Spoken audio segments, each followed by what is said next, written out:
The champagne glass slipped from my trembling fingers as Grandpa Harrison's words echoed through the opulent dining room. 23 relatives stopped mid-chew, their eyes darting between us like spectators at a tennis match gone wrong. "Still living in the house I bought you." His steel-gray eyes pierced through me with the precision of a surgeon's blade. But I had never received any house from him. Ever. The silence stretched like taffy until my mother's fork clattered against her plate. Something was terribly, devastatingly wrong. Before we dive into this family nightmare that completely shattered everything I believed about my life, I need to know, where are you watching from tonight? If this story hits as hard as it did for me, smash that like button and subscribe, because this revenge tale has more twists than a pretzel factory. Trust me, you will want to see how this family betrayal gets the justice it deserves. My name is Serafina Walsh, and until that Christmas dinner 3 months ago, I thought I knew exactly who I was in my family. 26 years old, working as a marketing coordinator in downtown Seattle, living paycheck to paycheck in a cramped studio apartment that smelled perpetually of the Indian restaurant downstairs. My parents, David and Margaret Walsh, had always painted themselves as middle-class strivers who sacrificed everything for their children's education. Grandpa Harrison Montgomery had always been the distant patriarch, the family's billionaire real estate mogul who threw money around at charity galas but kept his grandchildren at arm's length. We saw him maybe twice a year, Easter brunch and Christmas dinner at his Mercer Island mansion. He would nod politely, ask about school or work, then retreat to his study with a brandy and his financial newspapers. That Christmas evening, after his shocking question about the house, I cornered my parents in the kitchen while they pretended to help with dessert prep. "What house is he talking about?" I demanded, my voice barely above a whisper. Mom's hands shook as she arranged petit four on a silver platter. "Sarah, sweetheart, we can discuss this at home." "No." I blocked the doorway. "We discuss this now. What house?" Dad cleared his throat, his lawyer instincts kicking in. "Your grandfather has been generous over the years. Sometimes his memory gets confused about the details." But I caught the look between them. That split-second glance married couples exchange when they are caught in a lie. 26 years of those looks suddenly made sense. The family vacations to Europe when Dad claimed he had saved for months. My private college tuition that somehow got paid without student loans. The brand new car that appeared in the driveway my senior year of high school, supposedly from Dad's work bonus. How generous! I pressed. The kitchen door swung open and my cousin Blake stumbled in, already 3 glasses deep into Grandpa's vintage wine collection. "Oh, are we talking about the trust funds now?" He laughed bitterly. "Because I would love to know when mine kicks in. Apparently some grandchildren are more equal than others." My blood turned to ice water. "Trust fund." Blake's eyes widened as he realized he had stepped into something explosive. "Wait, you do not know Sarah. Your parents have been managing your trust since you turned 18. Grandpa set aside $2 million for each grandchild. Most of us cannot touch ours until 30, but you—" He trailed off, studying my face. "You really do not know." The kitchen tilted sideways. I gripped the marble countertop to keep from falling. $2 million. "Serafina, we can explain." Mom started, but I was already pushing past them, past Blake, storming back toward the dining room where Grandpa sat like a king holding court. "Where is my money?" I demanded, my voice cutting through the polite conversation about the stock market and golf handicaps. The room fell silent again. Grandpa Harrison set down his wine glass with deliberate precision. "Excuse me. My trust fund, $2 million. Where is it?" His weathered face hardened into the expression that had intimidated business rivals for 60 years. "Your parents have been managing it responsibly. They assured me you were doing well." "Responsibly." I spun toward my parents, who had followed me into the dining room looking like deer caught in headlights. "Responsibly" would be telling me it existed. Responsibly would be not letting me work 3 jobs through college while sitting on $2 million. Uncle Richard, Dad's brother, and the family's other lawyer shifted uncomfortably. Perhaps we should discuss this privately. No! I planted my feet. We discuss this right here, right now. Every single person in this room gets to hear how my parents stole from me. We did not steal, Dad said quickly. We invested it. We made smart choices to grow your inheritance. Into what? The pause lasted exactly 3 seconds too long. Into what, Dad? Mom started crying. Not the pretty tears of a wronged woman, but the ugly, desperate sobs of someone whose world was crumbling. We had some setbacks with Dad's firm. The market crashed in 2008, then again during the pandemic. We had to make some difficult decisions. You spent my money. We borrowed against it, Dad corrected, his lawyer voice returning. Temporary loans to keep the family afloat during difficult times. How much is left? Silence. How much is left? Grandpa Harrison's voice cut through the tension like a blade. David, answer your daughter. About 300,000. The number hit me like a physical blow. They had stolen $1.7 million from me. My education, my apartment struggles, my ramen noodle dinners, while they lived in their 4-bedroom house with the swimming pool and took annual trips to Napa Valley. But the worst part was not the money. The worst part was Uncle Richard's face. Not shocked, but resigned. He had known. Aunt Susan's guilty expression as she studied her manicure. Cousin Blake's bitter comment about some grandchildren being more equal than others. They all knew. The entire family had watched my parents steal my inheritance while I struggled to pay rent, and nobody had said a word. The days following Christmas dinner passed in a blur of rage and research. I took sick leave from work and spent every waking hour in the downtown Seattle Public Library diving into financial records, trust documents, and legal precedents. My parents had called 17 times. I ignored every single call. What I discovered made my stomach turn. The Montgomery family trust documents, which Grandpa Harrison had filed with King County, clearly outlined each grandchild's inheritance, $2 million available upon college graduation, or age 25, whichever came first. I had qualified for full access 3 years ago when I graduated from the University of Washington.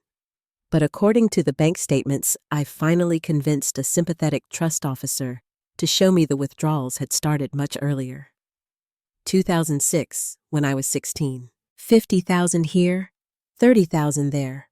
Always with documentation showing my father as the educational guardian making necessary investments for my future. The house. God, the house. My parents' beautiful Bellevue home with its pristine landscaping and 3-car garage had been purchased in 2007 with a cash down payment of $400,000. The mortgage documents listed the source as Family Trust Distribution. My Family Trust Distribution. I photocopied everything. Bank statements, property records, investment portfolios that showed my money being funneled into failed business ventures and luxury purchases. A boat, a vacation home in Whistler. Mom's Mercedes. Dad's Rolex collection. They had treated my inheritance like their personal piggy bank. The rage that consumed me was different from anything I had ever experienced. It was not the hot flash of anger when someone cuts you off in traffic. This was cold, calculating fury that sat in my chest like a block of ice and refused to melt. I needed allies. My first call was to Blake. We met at a coffee shop in Capitol Hill, away from family territory. I need to know everything, I told him, sliding the manila folder across the table. About the trust, about who knew about what other secrets this family is hiding. Blake whistled low as he flipped through the documents. Sarah, this is criminal. They forged your signature on half these withdrawal forms. I know. What I do not know is how deep this goes. He closed the folder and met my eyes. There are 12 grandchildren in our generation. 6 of us are over 25 and should have access to our trusts. Want to guess how many of us have actually seen that money? How many? 0. At least none that I know of. My blood pressure spiked. What are you saying? I am saying your parents might not be the only ones with sticky fingers. I am saying we might be looking at a systematic looting of the family trust by the generation that was supposed to be protecting it. The next 3 days were a whirlwind of clandestine meetings with cousins I had barely spoken to since childhood. Sarah, the pediatric nurse in Portland, discovered her mother had been investing her trust fund in a boutique that had failed within 2 years. Marcus, the software engineer in San Francisco, learned his father had used his inheritance as collateral for a series of increasingly desperate business loans. Twin cousins Emma and Ethan drove up from Eugene, Oregon, with their own folder of evidence. Their stepmother had apparently been more creative. She had established a fake charity and been donating their money to herself for tax write-offs. By New Year's Eve, we had assembled a war council of 7 defrauded grandchildren, with evidence of theft totaling over $10 million. We need a lawyer, Sarah said during our video call. Someone outside the family who cannot be bought or influenced. We need more than a lawyer, I replied, staring at the wall of evidence I had taped to my studio apartment wall like a conspiracy theorist. We need public accountability. These people stole from their own children while maintaining perfect reputations in their communities. Dad sits on the hospital board. Mom volunteers at the Literacy Foundation. They get honored at charity galas while I ate peanut butter sandwiches for dinner. What are you suggesting? Marcus asked. I am suggesting we expose every single one of them. Publicly. Completely. I want their friends, their colleagues, their neighbors, and their golf partners to know exactly what kind of people they really are. Blake grinned for the first time since Christmas. I know just the lawyer. Remember my ex-girlfriend, Rachel? The one who went to law school and now works for that nonprofit that goes after white-collar crime. The one your parents hated? Emma asked. Exactly the one my parents hated. Turns out they were right to hate her. She is absolutely ruthless when it comes to financial fraud. Rachel Martinez turned out to be everything we needed and more. 32 years old, Harvard Law graduate, and a specialist in family financial abuse with a track record of successful prosecutions. More importantly, she worked on a contingency basis, which meant we did not need money up front to start the legal war. This is one of the most comprehensive cases of familial financial abuse I have seen, she told us during our first meeting at her downtown office. What makes it especially egregious is the systematic nature across multiple family units. This was not opportunistic theft. This was organized, premeditated fraud. What are our options? I asked. Civil suits for recovery of stolen funds plus punitive damages. Criminal referrals to the district attorney's office for fraud, forgery, and embezzlement. And if we can prove conspiracy between the adult children to systematically loot the trust, we are looking at RICO charges. RICO? Ethan looked confused. Racketeering charges. The same laws they use against organized crime families. The irony was not lost on any of us. Rachel leaned forward, her dark eyes serious. But before we file anything, I need you all to understand what you are starting. This will destroy your relationships with your parents permanently. It will split your family down the middle. There will be no going back from this. I thought about my cramped apartment, my student loan payments, my 3 years of believing I was a financial failure while my parents lived in luxury purchased with my stolen inheritance. Good, I said. Let it burn. The next 6 weeks unfolded like a chess match played by masters, each move calculated and deliberate. Rachel had divided our case into 3 phases: evidence gathering, family confrontation, and public exposure. We were deep into phase 1, and what we discovered made our original findings look like petty theft. I had moved back in with my college roommate Jessica, temporarily, partly for emotional support, and partly because I could no longer afford my studio apartment after taking unpaid leave to focus on the investigation. Jessica, bless her practical heart, had immediately offered her spare room and her skills as a forensic accountant. "Your family is not just thieves," she announced one evening, surrounded by spreadsheets and financial documents that covered her entire dining room table. "They are sophisticated thieves. Look at this." She had created a timeline that made my head spin. The theft had been systematic, coordinated, and ongoing for nearly 15 years. But more than that, it had been covered up through an intricate web of shell companies, fake investments, and fraudulent documentation. "Your dad did not just steal your money and spend it," Jessica continued, pointing to a complex flowchart she had created. "He laundered it. He created fake consulting firms, phony real estate investments, and bogus business partnerships to make the stolen funds look legitimate. Uncle Richard had been the architect, using his legal expertise to create seemingly legal justifications for every withdrawal. Aunt Susan had handled the bookkeeping, maintaining false records that showed the money being invested in profitable ventures. Even my grandmother, Grandpa Harrison's ex-wife, had been involved, allowing her post-divorce settlement to be used as a way to clean stolen trust funds. The scope was breathtaking and terrifying. Blake had been working a different angle, reaching out to family, friends, and business associates. What he discovered added another layer to our evidence. "Remember the Hendersons?" he asked during one of our evening strategy sessions. "Mom and Dad's best friends from the country club." I nodded. The Hendersons had been fixtures at family events my entire life.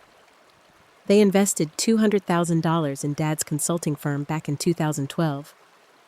Want to guess where that $200,000 actually went? "Our trust funds," I said wearily. "Specifically yours and Marcus's. Dad took their investment money, used it to replace some of the trust funds he had already stolen, then used the replaced trust money to pay back the Hendersons with fake profits from non-existent consulting contracts." Marcus looked up from his laptop. "So they stole from their friends to cover up stealing from us, then stole from us again to pay back their friends.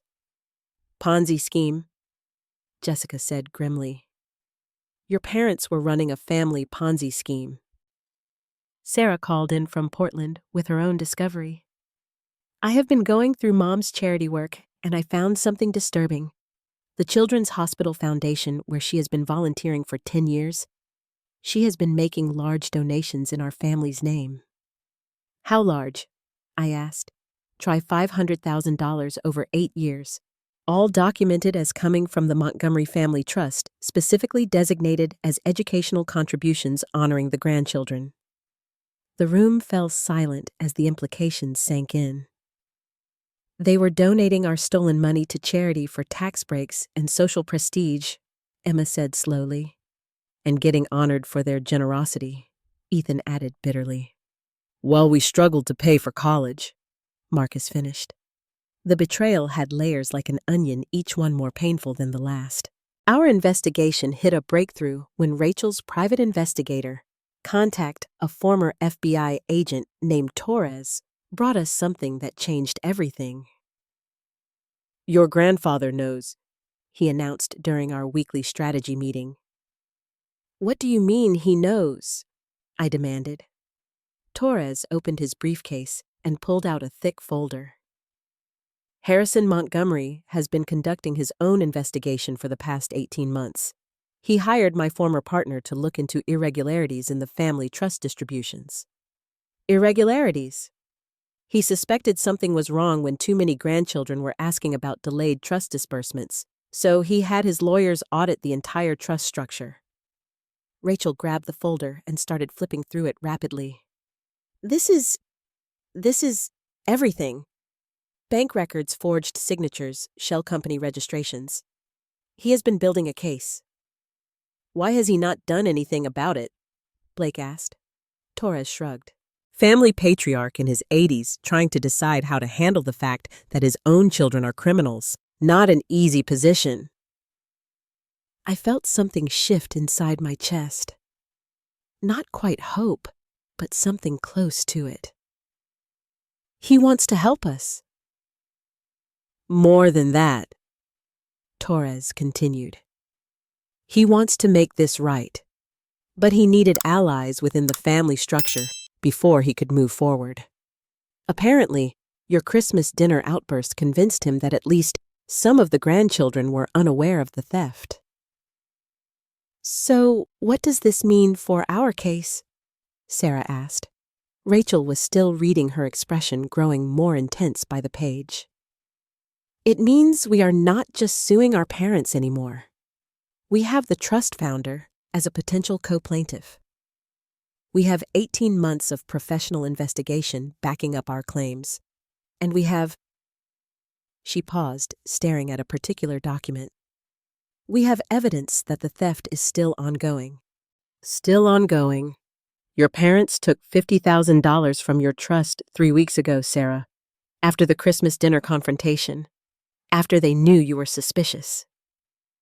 The rage that had been simmering in my chest for weeks finally boiled over. They are still stealing from me? Which means, Rachel said grimly, we are not just dealing with past theft anymore. We are dealing with active, ongoing criminal behavior. Torres leaned forward. There is something else. Your grandfather wants to meet with all of you, privately. He has a proposal. What kind of proposal? The kind where he helps you recover everything they stole, plus damages, plus interest. In exchange, you help him clean house in this family once and for all. I looked around the room at my cousins. Sarah with her tired eyes from working double shifts to support herself. Marcus with his student loan debt. Blake with his bitterness about family favoritism. Emma and Ethan with their dreams of starting their own business using trust funds that had been stolen before they even knew the funds existed. When does he want to meet? Tomorrow night. His place. I thought about facing the mansion again, about walking into that opulent dining room where this nightmare had started. Tell him yes, and tell him we want everything. The meeting at Grandpa Harrison's mansion was scheduled for 8 o'clock on a rainy Thursday evening. We arrived together, all 7 defrauded grandchildren, plus Rachel Martinez, our attorney. The same dining room where this nightmare had begun now felt like a courtroom where justice might finally be served. Grandpa Harrison looked older than I remembered, the weight of discovering his children's betrayal etched in deeper lines around his eyes. But his voice remained steady and commanding as he addressed our group.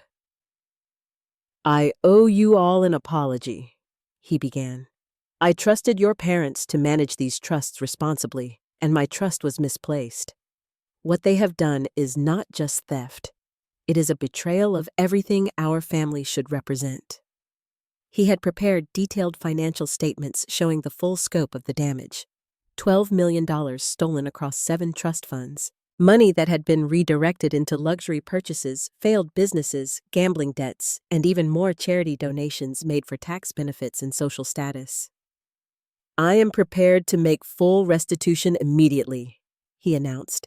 Every stolen dollar plus interest plus punitive damages. In total, I will distribute $18 million to restore what should have been yours. The relief in the room was palpable. Sarah started crying. Marcus actually laughed out loud. Emma and Ethan grabbed each other's hands like they had just won the lottery. But something felt wrong. The offer was too clean, too simple. What do you need from us in return? I asked. Grandpa Harrison smiled. The first genuine smile I had ever seen from him. I need you to help me restructure this family permanently. Your parents will be removed as trust administrators. They will face criminal charges, and the family business interests will be transferred to the generation that can actually be trusted with them. Which means you and your cousins will inherit controlling interests in Montgomery properties immediately rather than waiting for my death. I want to see this family redeemed while I am still alive to witness it. It was everything we had dreamed of and more. justice, restitution, and generational wealth transfer that would set us up for life. Which is exactly when Blake spoke up. Actually, Grandpa, I think we need to discuss this more carefully. The temperature in the room seemed to drop 10 degrees. Blake continued, his voice suddenly formal and distant. Sarah Marcus, everyone. I have been thinking about this situation from a legal perspective, and I am concerned we might be making a mistake. Rachel frowned. What kind of mistake? Well, pursuing criminal charges against our parents will destroy their lives completely. Dad will be disbarred. Mom will go to prison. They will lose everything. Their home, their reputations, their future. Good, I said flatly. They stole from their own children. But they are still our parents, Blake continued. And family should mean something. Maybe there is a way to handle this privately, keep it within the family, avoid the public scandal and criminal charges. Sarah stared at him like he had grown a second head. Blake, what are you saying? I am saying maybe we should consider Grandpa's offer of full restitution, but ask him to handle the discipline privately. No police, no public exposure. Just financial consequences and family restructuring. The room fell silent, except for the rain pelting against the mansion's windows. Marcus was the first to understand. Blake, how much did they offer you? I do not know what you mean. How much did your parents offer you to sabotage this? Blake's face flushed red. That is insulting. I am thinking about what is best for the family. The family? I stood up, rage building again. The family that watched me eat ramen noodles for 3 years while living off my stolen money? Sarah, be reasonable. Criminal charges will hurt everyone, including us. Do you really want to be known as the granddaughter who sent her parents to prison? Grandpa Harrison's voice cut through the argument like steel. Blake, I think you should leave. Grandpa, I am just trying to... You are trying to protect thieves who offered you something in exchange for betraying your cousins. I know, because they approached me first asking me to make this problem disappear quietly. When I refused, they obviously found a more cooperative family member. The betrayal hit like a physical blow. Blake had been with us from the beginning, had helped gather evidence, had sat through strategy meetings, had shared our outrage and our plans for justice. What did they promise you? Rachel demanded. Blake's shoulders sagged. They said if I could convince everyone to settle quietly, they would make sure my trust fund was fully restored, plus an additional $500,000. So you sold us out for $500,000 that they probably do not even have, Emma said disgustedly. It was not like that. I genuinely think this is better for everyone. Get out, I said quietly. Sarah, get out, I screamed. Get out before I have security remove you. Blake left without another word, and suddenly our alliance of 7 had become 6. Worse, Blake knew our entire strategy, our timeline, our evidence, and our plans. How much damage can he do? Sarah asked after the door closed behind him. Rachel was already pulling out her phone. Significant damage. He can warn your parents about the criminal referrals we are planning to file. He can tell them about the evidence we have gathered. He can give them time to destroy documents or transfer remaining assets offshore. So, what do we do? Grandpa Harrison stood up slowly, his age showing for the first time that evening. We move faster than they can react. Rachel, how quickly can you file criminal charges? If I work through the night, I can have everything ready for the district attorney tomorrow morning. Do it, and contact Torres. I want security monitoring every one of my children's properties. If they try to run or hide assets, I want to know immediately. The meeting broke up with a sense of urgency and betrayal that left everyone shaken. As we gathered our documents to leave, Grandpa Harrison pulled me aside. Serafina, I know this is difficult, but Blake's betrayal might actually help us. How? Because now your parents will show their true colors. They will panic, make mistakes, and reveal just how desperate they really are. Sometimes, the best way to catch criminals is to let them think they are getting away with it. Driving back to Jessica's apartment through the Seattle rain, I felt the weight of Blake's betrayal settling in my chest. The cousin I had trusted, who had seemed as outraged as the rest of us, had been working against us from the moment his parents made him a better offer. But more than hurt, I felt determined. If our own family members were willing to betray us for money, then they deserved everything that was coming to them. And what was coming was going to be spectacular. Blake's betrayal had one unintended consequence. It forced our parents into panic mode, and panic makes people sloppy. Within 48 hours of our confrontation at the mansion, Torres reported suspicious activity across multiple family properties. Uncle Richard had been seen at his office at midnight, feeding documents into an industrial shredder. Aunt Susan had made 3 large cash withdrawals from different banks. Most tellingly, my parents had contacted a real estate agent about quietly listing their Bellevue house. "They are trying to liquidate assets," Rachel explained during our emergency meeting. "Classic behavior when people think they are about to be arrested." But their panic had also created opportunities. Torres's surveillance had captured Uncle Richard disposing of shredded documents in a dumpster behind his law office. A quick call to the building's waste management company, plus a modest fee for after-hours access, had given us garbage bags full of reconstructible evidence. Jessica spent an entire weekend with tape and patience rebuilding shredded financial records like the world's most depressing jigsaw puzzle. What she discovered was devastating. "They were planning to steal from the rest of you too," she announced, spreading the reconstructed documents across her dining room table. "Look at this." The shredded papers revealed a systematic plan to drain the remaining grandchildren's trust funds over the next 5 years. Sarah's younger brother Jake, who was only 22, was scheduled to have his entire inheritance invested in a non-existent startup company that Uncle Richard was going to create.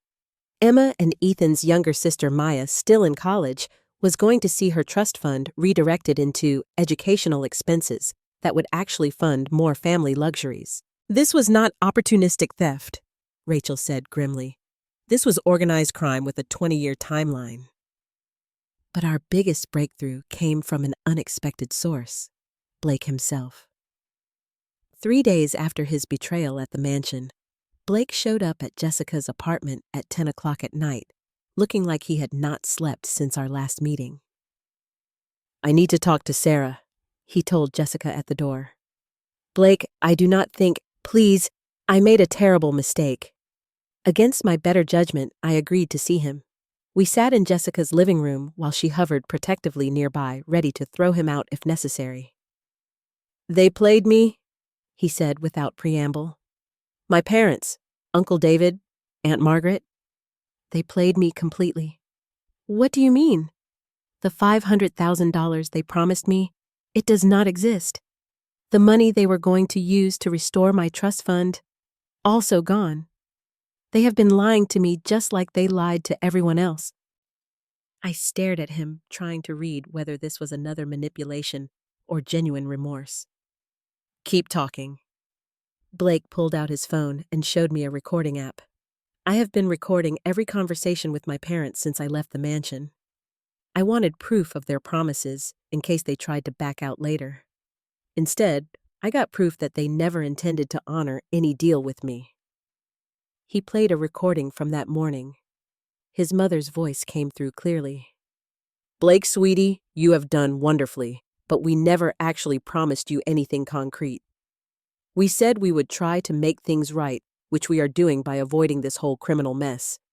That is your reward, not going to prison along with us."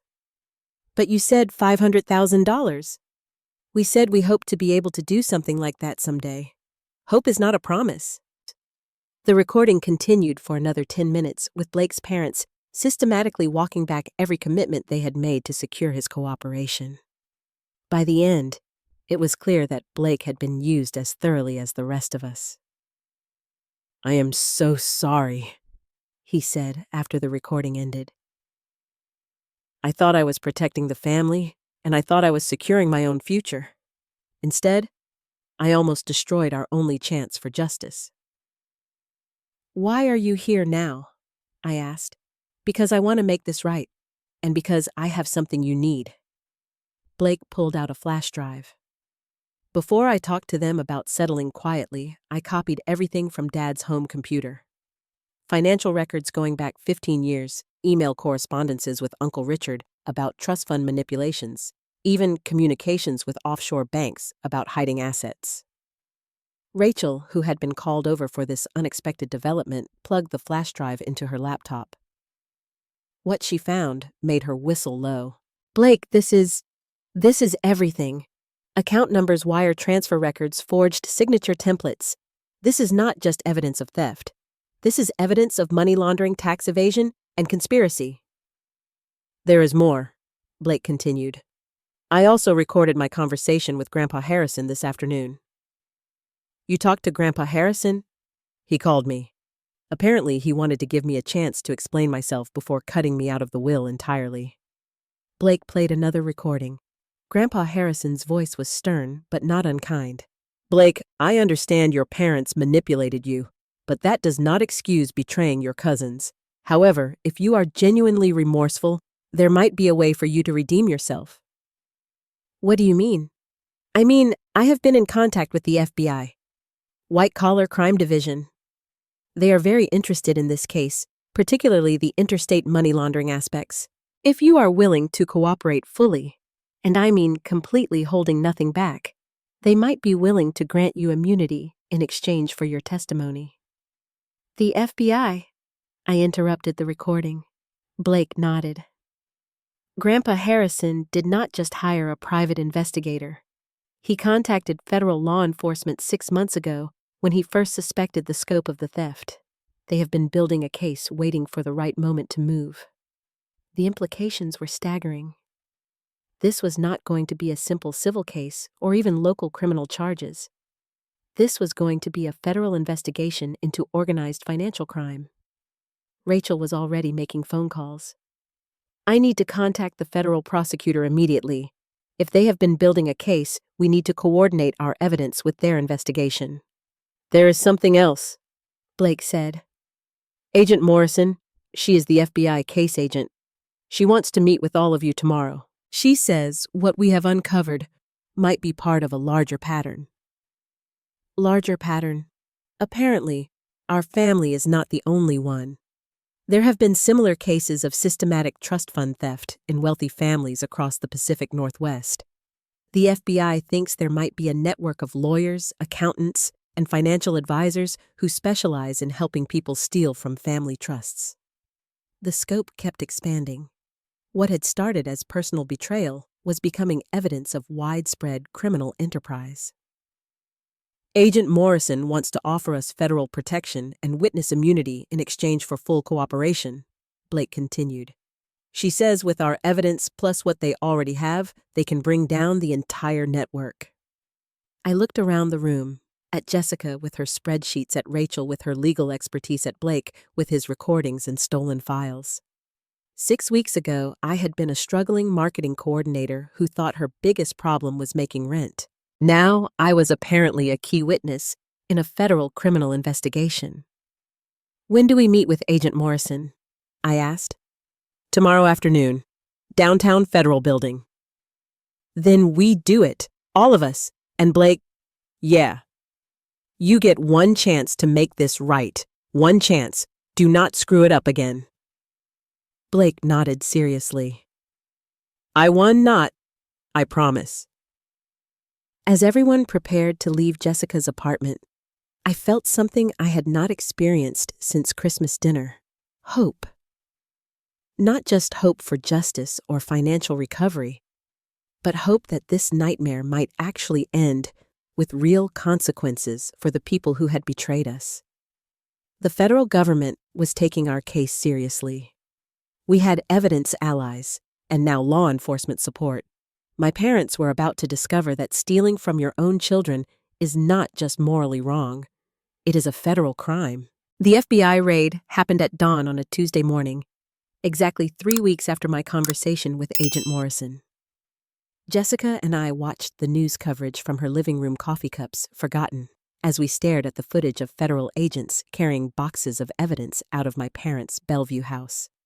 The house that had been purchased with my stolen trust fund. The house they had tried to secretly sell to hide their assets.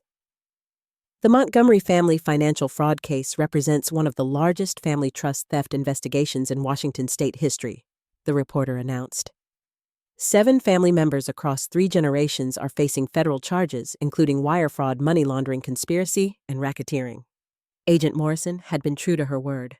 The federal case moved with devastating efficiency once we provided our evidence and testimony. The coordinated raids had hit 12 locations simultaneously. Homes, offices, storage units, and safe deposit boxes across 3 states.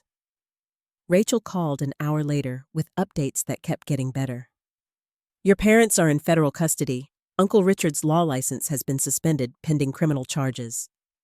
Aunt Susan's accounting firm is under investigation for facilitating money laundering, and the prosecutors found the offshore accounts where they had been hiding additional stolen funds. How much? $4.7 million in Cayman Islands accounts. Money they claimed was completely gone. The scope of the theft had ultimately reached nearly $17 million across 12 grandchildren's trust funds. But what made the case federal was the discovery that Uncle Richard's law firm had been offering similar services to other wealthy families, helping parents and trustees steal from their own children's inheritances while creating legal cover for the theft. They were franchising family betrayal, Agent Morrison had explained during our final deposition.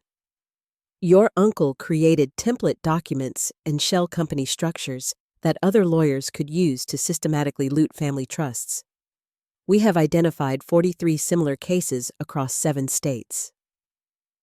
The media coverage was everything I had hoped for, and more. Seattle Times, Wall Street Journal, CNN financial crime segments. The story of the Montgomery family trust fraud became a cautionary tale that dominated news cycles for weeks. But the personal vindication was even more satisfying. The country club, where my parents had maintained their social status for 20 years, quietly revoked their membership. The charity boards, where they had served with distinction, asked for their resignations. The hospital foundation returned every donation they had made, realizing the money had been stolen from the very grandchildren the donations were supposed to honor. Most importantly, Grandpa Harrison made good on his promise of full restitution plus damages. The $18 million distribution he had promised was actually conservative. With recovered offshore funds interest and punitive damages awarded by the federal court, each defrauded grandchild received close to $3 million. I paid off my student loans, bought a beautiful condo in Capitol Hill with a view of Elliott Bay, and established my own foundation focused on financial literacy education for young adults. Sarah quit her demanding hospital job and opened a private pediatric practice. Marcus started the tech company he had been dreaming about since college. Emma and Ethan bought the organic farm in Oregon they had planned before their trust funds disappeared. But money was not the most important thing I gained from this nightmare. The 6 cousins who had stood together through the investigation became closer than we had ever been as children.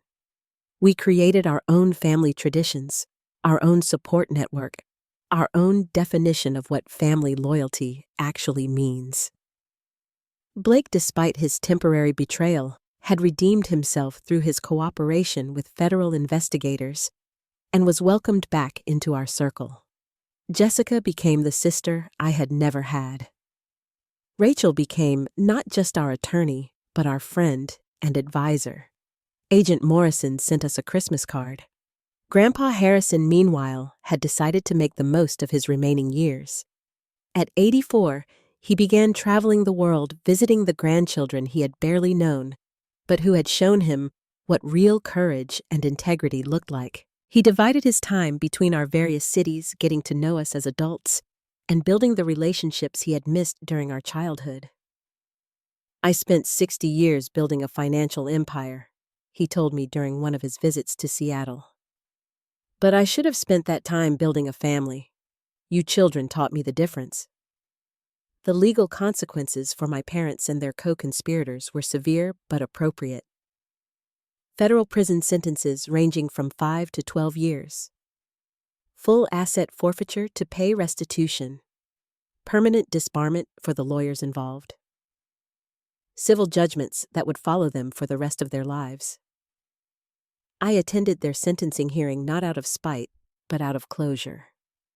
My mother cried and apologized, claiming they had never meant for things to go so far.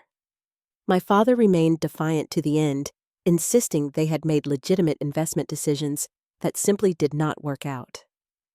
Neither apology nor defiance mattered anymore. The justice system had spoken, and the consequences were final. The most unexpected outcome was the law that emerged from our case. The Montgomery Trust Protection Act, signed by the governor 8 months after the arrests, created new federal oversight requirements for family trust management and made it easier for beneficiaries to audit their accounts. Other states followed with similar legislation. Our family betrayal had become a catalyst for protecting other families from similar theft. Now, almost 2 years later, I wake up each morning in my beautiful home surrounded by the family I chose and the life I built from the ashes of betrayal. The money gave me security and options, but the experience gave me something more valuable. The knowledge that I could survive anything, fight for myself, and build something better from the wreckage. My parents are still in federal prison. I have not spoken to them since the sentencing hearing, and I do not plan to change that. Some people believe forgiveness is always the right choice. But I believe accountability matters more than reconciliation. They made their choices. Now they live with the consequences. The definition of family changed for me during this experience. Family is not about blood or DNA or shared last names. Family is about people who show up when life gets difficult, who tell you the truth even when it hurts, and who fight beside you when fighting is necessary. I found my real family in a coffee shop in Capitol Hill, in a lawyer's office downtown, in late-night strategy sessions around Jessica's dining room table. I found it in cousins who became siblings and friends who became chosen family. And sometimes, justice tastes sweeter than any revenge ever could. This whole experience taught me that when people show you who they really are, believe them. When they betray your trust, protect yourself. When they steal from you, fight back with everything you have. And when the dust settles, build something better with the people who proved they deserved to be there. Have you ever experienced family betrayal that completely changed your perspective on trust and loyalty? Have you found your chosen family among people who proved their worth when your biological family failed you? Share your stories in the comments below. I read every single one, and your experiences help other people realize they are not alone in these struggles. If this story of family karma and justice resonated with you, please hit that like button and subscribe for more real-life stories about standing up for yourself when the people who should protect you become the people you need protection from. Share this video with anyone who needs to hear that fighting for yourself is always worth it, even when the cost feels overwhelming. Thank you for letting me share this journey with you. And remember, sometimes the family that matters most is the one you choose, not the one you were born into. Justice may take time, but it does come for those who fight for it.